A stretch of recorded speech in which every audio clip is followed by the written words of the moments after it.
내 영혼 위에 주님의 생수의 강을 범하시는 귀한 은혜의 이 자리가 되어줄 수 있길 바랍니다. 지난 시간에 누가복음의 베드로전서에 우리가 버려야 할 것들에 대해서 잠시 살펴봤습니다만은 비워내어야 채워지는 법이죠, 그죠? 한자의 용이라는 것, 쓸 용자, 사용할 용자라고 하는 그 단어가 이 용이 되기 위해서는 철저하게 비워져 있어야 하는 거거든요. 비워있지 않는 여기에 무엇인가 음료수를 담으려고 하는데 여기에 비어있지 않다면 쓸모가 없는 거죠, 지금 그죠? 당장 따라서 물을 마셔야 되는데 찬장을 열어서 그릇을 찾는데 다 뭔가 채워져 있다면 그 쓸모가 없는 건 지금 나에게. 그래서 쓸 용자란 반드시 먼저 비워내어야 합니다. 그 비워냄을 통하여서 철저하게 다시금 하나님의 은혜가 채워지는 거예요. 어찌 보면 아까 방금 불렀던 찬양의 가난 내 영혼, 가난한 내 심령, 그곳에 하나님의 나라가 임하고 하나님의 은혜가 임하는 그 이치가 바로 그런 부분이 아닐까 싶습니다. 지난 시간 내용을 좀 연결해서 말씀드린다면은 누가복음에 등장하는 예수님께서 비유로 말씀하셨던 것, 어떤 한 어리석은 부자를 비유로 이야기하시면서 그해 농사가 풍성하게 수확되어져 예년과 달리 정말 풍성하게 수확되어져서 자신의 집에 있는 창고를 채우고도 더 남음이 있으니까 더 큰 창고를 지어가지고 이제 거기에다 곡식을 이제 거두어 드리는 거죠. 그걸 바라보면서 이 부자가 마음에 뿌듯합니다. 그리고 스스로 다짐하기를 이렇게 가득 채워졌으니 이제 이후로는 내가 즐기고 먹고 마시며 즐겨야 되겠다라고 생각을 하는 거예요. 돈도 빵빵하게 들어가 있으니까 이제 이제 추수가 끝났잖아요. 그 뒤로는 이제 휴식의 기간이란 말이에요. 그때 동안 내가 즐기겠다라고 마음을 다짐하고 있습니다만은 그날 밤에 하나님이 그에게 나타나서 말씀하시기를 오늘 밤에 내가 너의 영혼을 데리고 가버린다면 네가 쌓아놓은 저 것들이 누구의 것이 되겠느냐라고 하면서 소용없다라는 거잖아요. 그죠? 바로 오늘 밤 지나면 끝나버리는 인생이라면 네가 그렇게 쌓아두었던 것들이 무슨 의미가 있냐는 거예요. 이 지금 어리석은 부자라고 하는 제목이 붙은 이유는 그거죠. 자신의 마지막 때를 계산하지를 못하는 거죠. 내일이 있다라고 착각을 한 거예요. 그것도 많이 있다라고 생각을 한 거죠. 그래서 얼마든지 이것 가지고 내가 즐기며 살겠다라는 거거든요. 근데 문제는 저와 여러분들에게 남은 때가 얼마인지를 우리는 알지 못하는 거죠. 오늘도 장례가 있었습니다만은 오늘 그렇게 갑자기 돌아가실 거라고 생각을 하지 못했다라고 하거든요. 어느 정도 예측은 할 수는 있겠지만 그러나 정확하게 내 남은 날이 얼마인지를 알 수 없기 때문에 우리가 세우는 모든 계획들, 내 나름대로 이렇게 시간 배정하고 뭘 하겠다라고 하는 그런 어떤 비전들 아무 소용이 없더라는 겁니다. 자, 만약에 우리에게 지난 시간에 이야기했듯이 3일이라고 하는 시간이 이제 주어졌다라고 합시다. 하나님이 너 이제 3일만 살아라. 그 말씀하신다면은 뭐 하시겠어요? 하고 싶은 것이 여러분 뭐가 있습니까? 3일만 산다면 뭐 하시고 싶습니까? 전국 일주 세계 여행은 못 할 것 같고, 그죠? 3일 동안 뭐 하겠어요, 그죠? 그 남은 3일 동안 우리가 무엇인가를 해야 된다라고 한다면은 많지 않은 시간들이기 때문에 이것저것 다 막 할 수는 없잖아요, 그죠?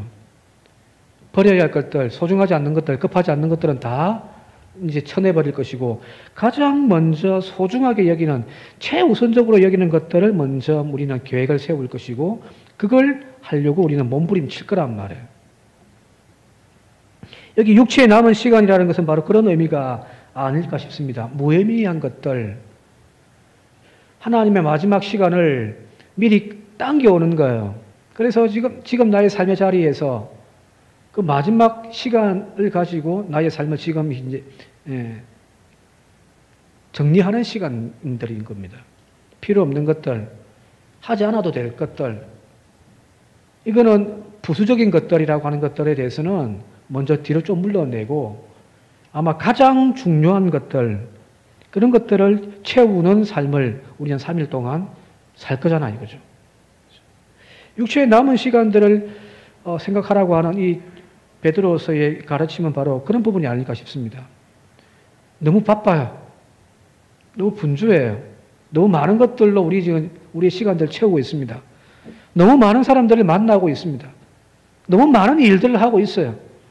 그래서 하루를 마칠 때는 너무 힘들다. 힘들다고만 내 스스로가 그냥 행복하지 않다라고 생각해버리고 하루를 마친단 말이에요. 그죠? 그래서 주님이 좀 털어내라고 하시는 거예요.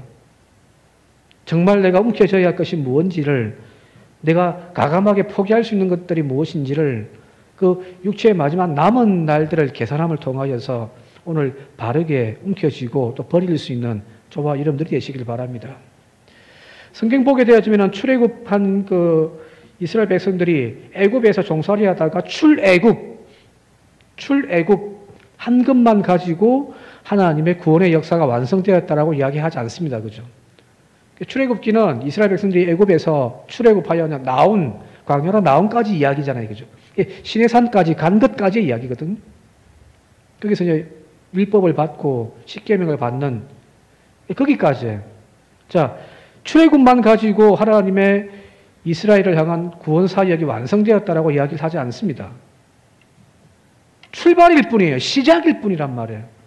출애굽 사건도 엄청난 하나님의 간섭과 은혜이지만 또 중요한 것은 저기 약속하신 가나안 땅까지 들어가는 과정까지가 이 전체가 바로 하나님의 구원 사역의 완성이거든요. 근데 우리가 여기 앞서 나와 있는 대로 한다면 버려야 할 것들, 여기 3절에 보면 나와 있습니다만 너희가 음란과 정욕과 술 취함과 방탕과 향락과 무법한 우상 숭배를, 이런 것들은 이방인들과 똑같이 해왔는데 그거 버리라는 거잖아요. 이거죠. 자, 그거 버렸습니다. 술에 막 늘 찌들려 살던 사람이 예수 믿고 새 사람이 되었어요. 이제는 세상 술이 아닌 성령의 술에 취해서 사는 그런 즐거움을 맛본다고 합시다. 노래방 가가지고 한잔 묻고 막 일일이 만보 부를 때 막 신났는데 이제 그런 즐거움보다 교회 나와서 이제 찬송하면서 더 신나는 그런 천국의 행복을 맛보게 되어졌다고 여러분 해보십시오. 그런 세상적인 것들을 끌어내는 것들까지가 중요한 것이 아니죠. 다 이루었다? 아니에요. 이제부터 시작이라는 거예요. 이제부터 시작이에요. 구원의 역사를 이루기 위하여 지금 이제 믿음의 경주를 달려가는 그 중간 단계에 있는 거예요. 술 끊었다고, 나의 육체적인 쾌락을 끊어냈다고, 그걸 비워냈다고 나의 삶이 온전해지는 것은 아니란 말이에요. 그래서 여러분들 그 빈자리에 다시금 하늘의 것으로 채우는 저와 여러분들이 되시길 바랍니다. 그게 이제 성령의 사람이고 하나님의 자녀들이 삶이 되어지는 거죠. 지금부터 이제 채워야 할 것들 몇 가지만 좀 살펴보겠는데, 첫 번째, 기도의 삶으로 채워야 한다는 거예요. 7절 말씀을 한번 함께 읽어볼게요. 7절 시작. 만물이 마지막이 가까이 왔으니 그러므로 너희는 정신을 차리고 근신하여 기도하라는 거예요. 정신 차리고 기도하라는 겁니다. 세상은 정말 분주하게 바쁘게 막 정신없이 돌아가고 있잖아요. 그죠? 조금만 정신 놓아버리면요, 오리야 길이야 해버리는 거예요. 다윗이 바로 그랬단 말이에요. 그렇게 믿음으로 달려왔던 그 다윗이 한순간 정신을 놓아버렸어요. 성경 보게 되면 왕이 출전할 그 전쟁이 되어졌는데, 이제 겨울 되면 전쟁을 하지 않습니다. 추우니까, 뭐 지금처럼 어떤 장비가 잘 갖춰진 것이 아니기 때문에 고대 사회에서는 겨울에는 전쟁하지 않습니다. 이제 봄이 되어지면 이제 다시 또 전쟁 멈췄다가 다시 가서 또 싸우는 거예요. 암몬과의 전쟁에서 잠시 못 쳤던 그 전쟁에 이제 백성들은, 장군들은 나가서 이제 전쟁하고 있는데 왕 다윗은 지금 왕국에서 지금 이제 정신 놓고 있는 거죠. 낮잠을 푹 자고요. 더우니까 낮잠 잤다가 이제 오후쯤 되가 선선하니까 일어나가지고 이제 막 거닐다가 덜컥 문제가 생겨버린 거죠. 자, 다윗 같은 인물도 한순간 정신 차리지 못하고 그냥 너선에 있을 때 확 넘어가 버리더라는 거예요. 그래서 오늘 말씀도 그렇고 예수님도 그렇고 늘 깨어서 기도하라는 거잖아요. 그죠? 마귀는 우리를 삼키기 위하여 이 모양 저 모양으로 끊임없이 우리를 향하여 이제 삼킬 그 구실을 찾아서 막 달려오는데 뒤에 이제 베드로 후서에 보면 그 이야기가 나오잖아요. 우는 사자와 같이 마귀가 우리를 이렇게 삼키고자 지금 막 하고 있는데 방어하지 못하고 있고 깨어있지 못하고 있다고 한다면은 언제 우리가 마귀의 밥이 되어질지 모릅니다. 지금은 괜찮죠. 지금은 믿음 좋은 권사님, 지금은 믿음 좋은 집사님, 지금은 믿음 좋은 장로님, 정말 교회 충성 봉사하시는 그런 분이라고 우리가 인정을 할 수 있는데 계속 가지는 않단 말이에요. 어느 순간 확 넘어가 버린단 말이에요. 한순간이에요. 저도 참 늘 좀 두렵습니다. 저의 약한 고리를 알고 있는 마귀가 언제 그 부분을 턱 치고 들어올지. 그렇게 목회 잘하던 목회자들이 한순간 훅 넘어가는 경우들을 많이 본단 말이에요. 그런 사람이 아닌데, 그런 사람이 아닌데? 그런 사람이 아닌데 왜 그렇게 되어졌는가? 깨어있지 못하기 때문에. 가끔 교인들 중에 그런 말들 하는 분들 많습니다. 그죠? 우리 교회뿐만 아니라 다른 교회도 마찬가지고. 믿음 생활 열심히, 헌신 생활 열심히 하다가 어느 순간 탁 멈춰버려요. 그러면서 뭐라고 이야기하냐면 요즘 기도 생활 좀 잠시 좀 쉬고 있습니다. 요즘 교회 생활 조금 쉬고 있습니다. 그죠? 그 뭐 잠시 좀 쉰다는 거예요. 휴식일까요? 쉼일까요? 재충전의 시간일까요? 우리는 세상 일 같은 경우 막 열심히 일하다가 피곤하고 힘들면은 그냥 좀 들어놓고 그죠? 좀 쉬어야 충전되어진다라고 우리는 알고 있는데, 근데 신앙적인 부분에서는 기도 생활, 신앙 생활, 예배 생활은요, 쉰다고 충전되는 것이 아니에요. 조금 교회 생활 쉬고 있습니다. 그건 휴식이 아니라 죄예요. 기도를 쉬는 죄, 예배를 쉬는 죄, 주일 성수를 쉬고 있는 죄예요. 착각하지 않았으면 좋겠습니다. 조금 쉬면은 충전될 수 있다. 아니에요. 진정한 우리의 영적인 탈진 상태에서는 사실은 더 채워야 되는 것이 기도를 통하여 더 채우는 거예요. 물론 헌신 생활하면서 탈진할 수 있을 때는 잠시 좀 쉬는 것은 뭐 모르겠습니다만 기본적인 영적인 문제에서만큼은 채워야 되는 거예요. 그래서 기도를 쉰다라고 하는 말이 얼마나 어리석은 말인지, 지금 교회 생활 조금 쉬고 있습니다라는 말이 얼마나 위험한 말인지를 우리가 좀 깨달았으면 좋겠습니다. 사무엘이 그렇게 이야기하지 않습니까? 사무엘상 12장 23절에 함께 읽어보겠습니다. 시작. 나는 너희를 위하여 기도하기를 쉬는 죄를 여호와 앞에 결단코 범하지 아니하고 선하고 의로운 길을 너희에게 가르칠 것인지. 기도를 쉬는 것이 죄라는 거예요. 모세가 언덕에 올라서 두 손을 높이 들고 하나님을 향하여 기도할 때에 그 아래에 있던 여호수아를 중심으로 해서 전쟁을 하던 그 이스라엘이 이기더라는 거예요. 힘들죠? 지치죠? 그럼 쉬어야죠.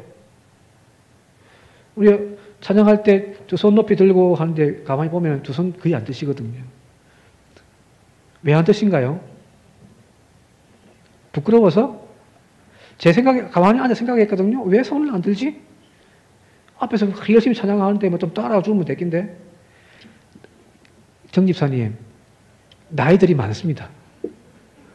50견도 있고요. 손 들고 있으면 얼마나 힘들어요, 그죠? 이 벌 받는 거란 말이에요. 예, 여러분 힘들 때는 이렇게만 해도 됩니다. 손을 들고 있는 게 얼마나 힘들어요, 그죠? 지치니까 내리겠죠. 이게 심으로 보이죠. 그죠? 힘드니까, 아프니까 당연히 내려갈 수밖에 없죠. 손 내리면 좀 쉴 수가 있으니까요. 근데 문제는 이건 나 개인적으로는 쉬는 것처럼 보여지지만 저 아래에서는 죽어가고 있다는 거거든요. 사무엘이 누구보다 그걸 더 잘 알고 있어요. 민족의 지도자로서요. 내가 너희들을 위하여 기도를 쉬는 것은 죄 짓는 거다는 거예요. 여러분들이 기도가 멈춰버리면 여러분들 가정이 죽어갑니다. 우리 교회가 기도 소리가 멈추기 시작하면은 교회가 죽어가요. 확연하게 보여요.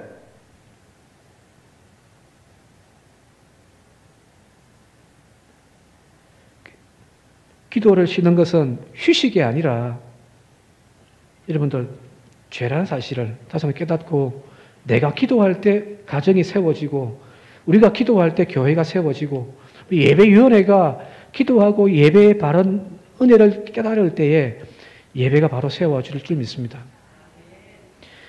주님도 겟세마네 동산에서 기도하실 때 제자들을 불러 모아놓고서 그렇게 말씀하시잖아요. 마태복음 26장 41절요. 함께 같이 읽겠습니다. 시작. 시험에 들지 않게 깨어 기도하라. 마음에는 원이로되 육신이 약하도다. 육신이 약하니까 주님은 잘하고 하는 것이 맞잖아요. 하루 종일 지금 막 돌아다니다가 지금 이제 새벽이란 말이에요. 밤 깊은 시간이에요. 그러면은 정말 그 제자들을 생각한다면은 너희들 보니까 피곤하구나. 좀 자라. 기도는 내가 할게. 라고 하시면 될 거 아니에요. 3번이나 오셔가지고 자고 있는 제자들을 막 깨우면서 기도해라, 기도해라고 하시는. 왜 그랬을까요? 잠자는 것이 쉼일 수 있습니다만 주님이 봤을 때 지금은 시험의 때란 말이에요. 지금 마귀가 삼키려고 지금 문 앞까지 와 있는데 그때에도 누워 있다면 그거는 쉼이 아니라 그건 게으름이죠. 그렇죠?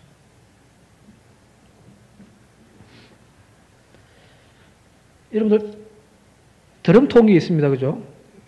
큰 드럼통. 이 드럼통이 안에가 비어 있을 때에는 제가 확 밀면 어떻게 됩니까? 모릅니까? 제가 넘어질까요? 드럼통이 넘어질까요? 아직 모르시는 모양이네. 제가 아무리 힘이 없어 보여도 빈 드럼통을 발로 빵 차버리면 드럼통이 腾넘어져가 팅팅팅 하고 굴러갈 거 아니에요. 그죠?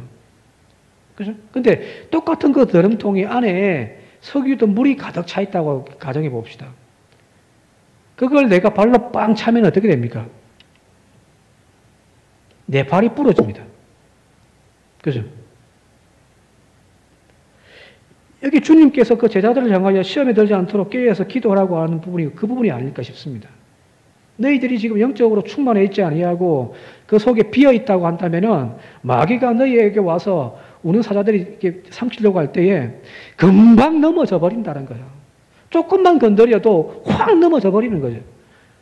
그러나 그 안에 기도를 통하여 성령의 능력으로 채워져 있을 때 마귀가 아무리 밀어도 드럼통이 넘어지지 않고 버티고 서 있듯이 오늘 우리의 신앙생활도 마찬가지가 되어지는 거죠.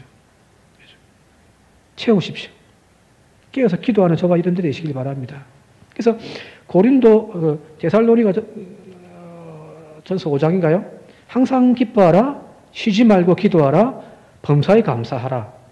이 말이 현실적으로 굉장히 어폐가 있는 것처럼 보여지지만 사실 이거는 우리 안에 항상 하나님의 은혜를 채우려고 깨어있으라고 하는 그런 가르침이 아닐까 싶습니다. 구르는 돌은, 따라합시다. 구르는 돌은 이끼가 끼지 않는다. 그렇죠? 가만히 있는 돌에 이끼가 끼지 늘 굴러다니는 돌은 이끼가 끼지 않습니다. 오늘 우리의 신앙에 이런 세상적인 이끼가 끼지 않도록 항상 주님 앞에서 깨어있는 늘 기도하는 저와 여러분들이 되어줄 수 있길 바랍니다. 두 번째는 8절 말씀 같이 읽어보도록 할게요. 시작. 무엇보다도 뜨겁게 서로 사랑할지니 사랑은 허다한 죄를 덮느니라. 여기 이제 서로 사랑을 하는 거예요. 성도가 채워야 할 것, 교회가 채워야 할 것, 첫 번째 기도하는 일이고요. 두 번째는 사랑하는 일입니다. 여기 무엇보다라고 되어 있는데 프로판톤이라는 단어입니다. 헬라어로 프로판톤. 이 말이 무슨 뜻이냐면은 모든 것 앞에, 무엇보다라고 하는 이 단어의 정확한 뜻이 모든 것들, 모든 일들, 모든 어떤 계획보다 가장 앞에 뭐 해야 된다고요? 사랑이 있어야 된다는 거예요. 우리 헌신 예배 오늘 드립니다만은 헌신하는 것 앞에 사랑이 있어야 되는 거예요. 가정으로 돌아가셔서 우리 아이들을 키우고 가정을 돌보고 가사 일들을 감당할 때에 가장 먼저가 뭐가 필요하면 사랑부터 있어야 되는 거예요. 사랑이 없고 헌신만 남아있으니 죽을 맛이죠. 그죠? 사랑이 없이 섬기려고 하니 힘들어 미치겠단 말이에요. 사랑 없이 남편과 쌀 부대치고 살려고 하니까 이건 지옥 같단 말이에요. 깨지는 거거든요. 우리의 신앙생활의 소중한 세 가지 믿음, 소망, 사랑. 믿음, 소망, 사랑. 그 중에 제일은 뭐라고요? 사랑이라는 거예요. 사랑이 있고 믿음이 있어야 되고 사랑이 있고 난 다음에 소망이 있어야 되는 겁니다. 교회가 아무리 큰 비전을 품고 온 교회가 똘똘 뭉쳐가지고 뭔가 비전을 향하여 달려간다 할지라도 그러나 문제는 그 모든 비전 앞에 사랑이 있어야 됩니다. 사랑 빼고 비전만 남아있으면 교회가 이상해져 버리는 거예요. 교회가 치리를 해야지, 그죠? 잘못된 사람들, 노예 같은 데 가면은 잘못한 거 있으면은 치리를 한단 말이에요. 교회가 말을 안 들으면은 교회 탈퇴시켜 버리기도 하고요. 목사가 죄를 지었으면은 범죄를 했으면 재판 열어가지고 그 목사를 징계해서 목사가 면직시키기도 한단 말이에요. 이걸 치리라고 하죠, 그죠? 그런 치리, 법을 따지는 것도 중요하지만 그 법 앞에 뭐가 있어야 된다고요? 사랑이 있어야 됩니다. 사랑이. 자, 법이 아무리 중요하지만 공동체를 파괴하는 것은 되어서는 안 될 거 아니에요? 법 때문에 싸우는 거 사실은요. 네가 옳다, 내가 옳다. 법 가지고 막 서로 싸워요. 그러다가 서로 막 갈라지고 찌개지고 빠지고 부러지고 한단 말이에요. 모든 법 앞에 사랑이 있어야 됩니다. 치리할 때도 사랑으로 하는 거예요.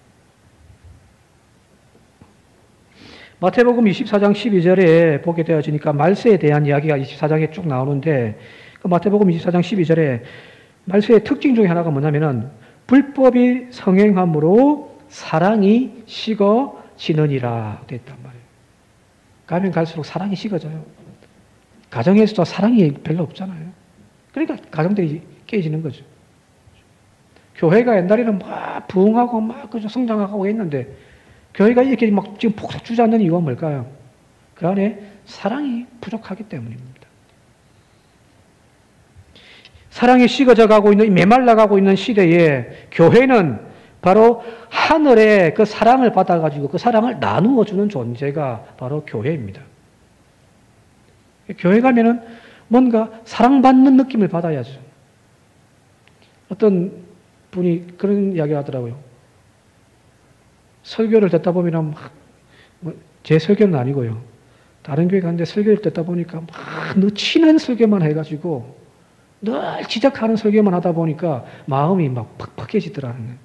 그 이야기 듣고 저도 제 설교를 조금 고민을 하고 있습니다. 아무리 원론적이고 정답이라고 할지라도 그것이 그냥 찌르는 설교만 되어졌으면 안 되겠다는 생각을 많이 하거든요. 아픈 것 싸매어 줄 수 있고 지쳐있는 사람에게 힘을 불어넣어 줄 수 있는 그런 사랑이 있다고 한다면은 그것이 바로 교회의 본래의 모습이 아닐까 싶습니다. 저는 개인적으로 그런 생각 많이 합니다. 교회가 많이 세워지는 것이 좋은 것은 아니다라는. 노예에서 개척전도위원회도 해보고 총회도 한번 이렇게 쫓아가보고 했는데 기장이 교세가 약하다 보니까 기장교회가 1600교회 조금 넘거든요. 교회 수는 다 모아봤자 30만 일밖에 안 돼요. 뭐 여의도 순복음교회 하나 정도밖에 수준밖에 안 됩니다.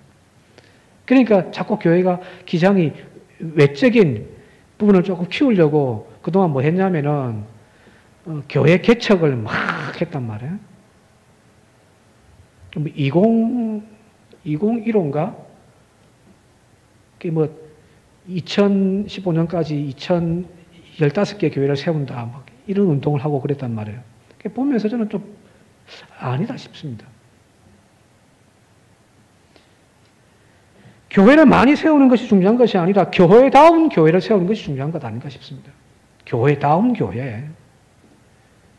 목사가 갈 데 없으면 개척해가지고 교회 세우고 그런 것이 아니라 진짜 그 지역을 섬기기 위하여 그 지역을 한번 변화시키고 하는 그런 어떤 영혼 구원의 뜨거운 열정 가지고 사랑 가지고 교회 개척한다면 몰라도 그게 아니라 그냥 교회가 그냥 많아지는 것은 의미가 없는 거죠.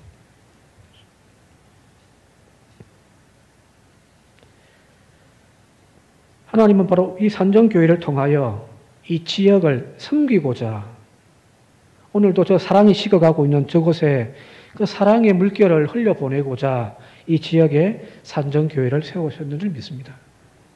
자, 그러면은 한번 점검해 봐야죠. 우리 교회 안에 사랑이 넘쳐나고 있는가? 이 찰랑찰랑해가 넘쳐나야 이 주변에도 사랑을 이렇게 막 퍼나를 건데 이미 우리 안에서 사랑이 지금 막 메말라가 있다고 한다면은 그건 안 될 거 아닙니까? 바라기는 여러분들 우리 교회에 하는 모든 일들 앞에 여러분들이 하는 모든 사역들 앞에 항상 물으십시오. 그 모든 것 앞에 사랑이 있는가 묻고 했으면 좋겠습니다. 헌신을 하되 사랑으로 하시기 바랍니다. 자, 마지막은 10절 한번 읽고 또 말씀을 좀 정리하도록 할게요. 10절입니다. 시작. 각각 은사를 받은 대로 하나님의 여러 가지 은혜를 맡은 선한 청지기 같이 서로 봉사하라. 오전에도 뭐 공동회의 할 때 우리 김혜순 권사님 공무원이었으니까 데리고 가라고 하시는데 공무원들 보면은 그죠? 각자 맡은 부서가 다 따로 있잖아요. 그죠? 각자 맡은 부서가 다 따로 있는데 보세요. 각자 맡은 그 일에서 열심히 충성 봉사함을 통하여 그것이 서로 협력하여 나라가 세워져 가는 거죠. 그죠?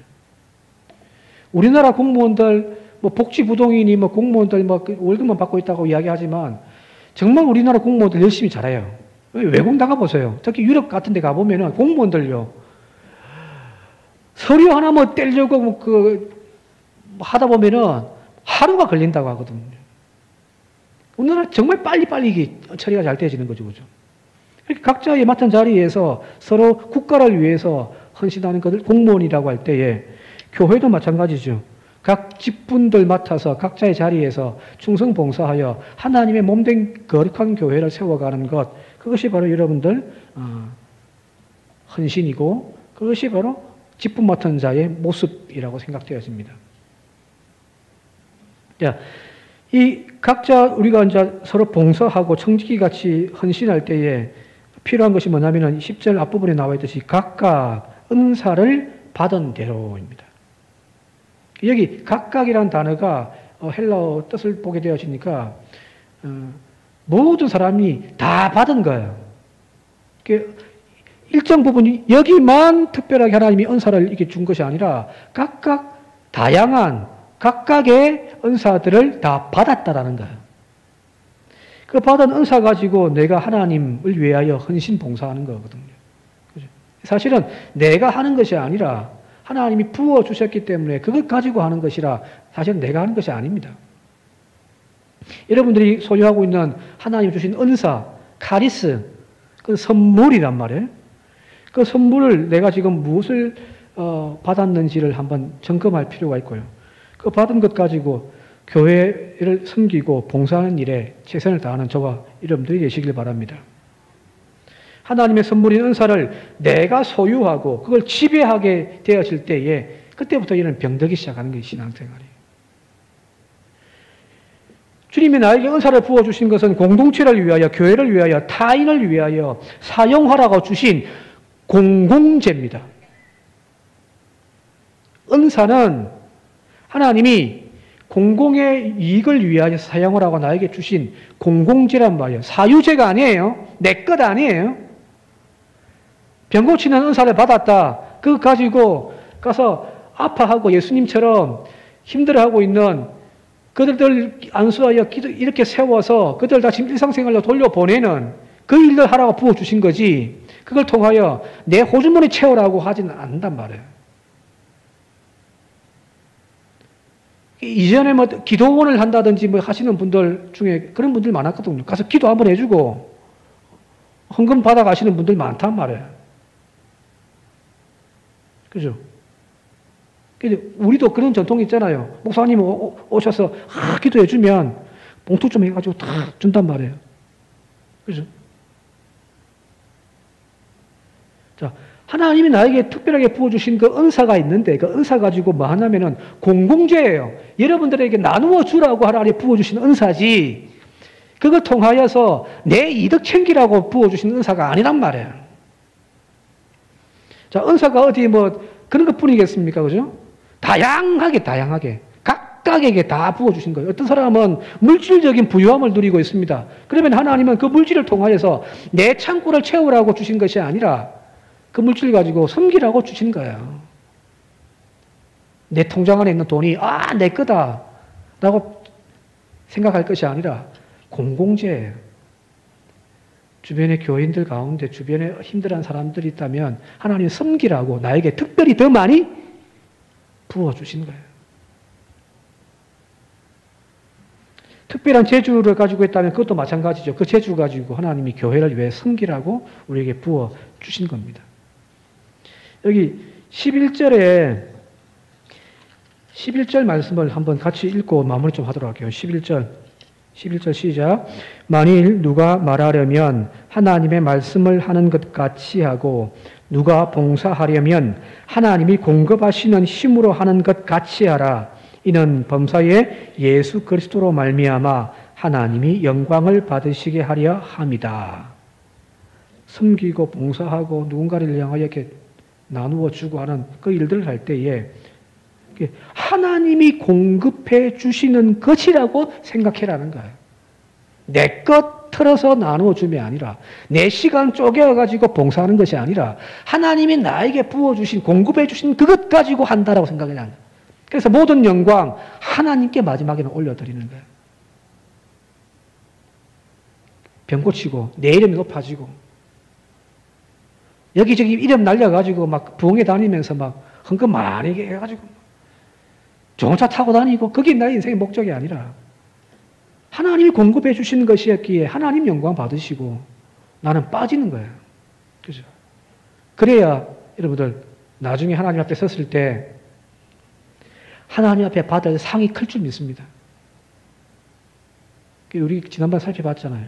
산상수원에서 예수님께서 남들에게 보이려고 하지 마라. 이미 그들은 상을 받았느니라. 그죠?